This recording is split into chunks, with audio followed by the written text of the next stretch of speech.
Hi there. My name is Jeremy Ellenbarger, and I did my report on Alan Matheson Turing, who you can see pictured here on the left.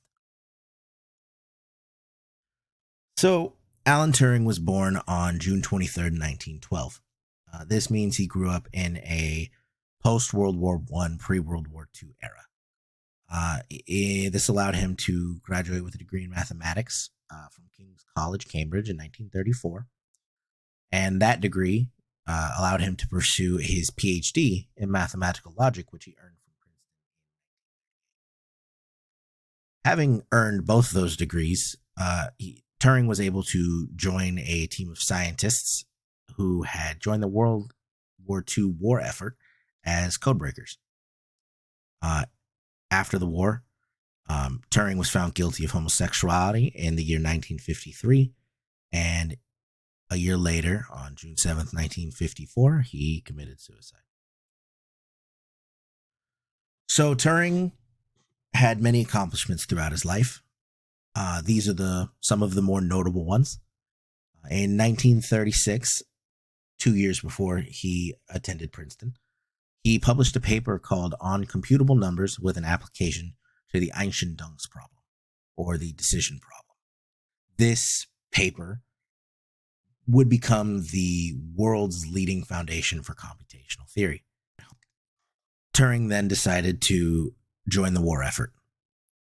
During World War II, he joined a team of scientists that were working on breaking the German Enigma code. They used a machine that Turing actually invented called the Bombay, which paid homage to another code-breaking machine, the Bomba, that the Polish had invented years earlier. This crucial invention helped decode upwards of 18,000 encrypted messages a month, and was probably one of the largest reasons we won the war. For Turing's heroic efforts, he was made an officer of the Order of the British Empire.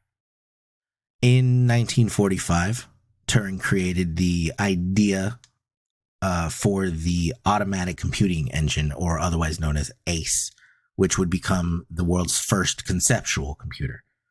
This machine was deemed too complicated to build, and from there, Turing moved on. Moving on, he went to Manchester, where he would become the deputy director of the Computing Machine Laboratory. At the Computing Machine Laboratory, he would invent the Mark I, which would later become known as the world's first commercially available computer. So both of these inventions helped cement Turing as the father of computer science. These creations allowed for faster computing of complex equations, which eventually led to the creation of the calculator. The calculator is now used in ours as well as many other classes and jobs around the world to solve and graph complex equations, which leads to faster computations than by hand. So, how does that exactly relate to our class? Well, Turing's invention of the calculator helps us calculate, log, and graph complex equations that can create anything from hyperbolas to parabolas to ellipses and so on and so forth. The possibilities are endless. You could find this in section 3.5 of book 1 by J. Abramson. This section describes the transformation of functions. In that section, it describes how to create a table using a calculator based on a complex function. So the process will be by pressing the second button and then pressing table. You can enter points into the graph. It will then compute a list of corresponding numbers, giving you a large list of points that also help form said graph.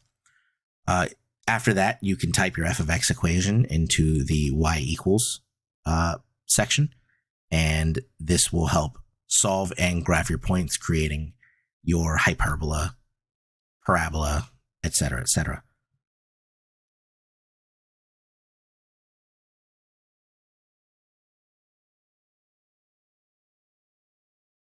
Thank you for listening to my report.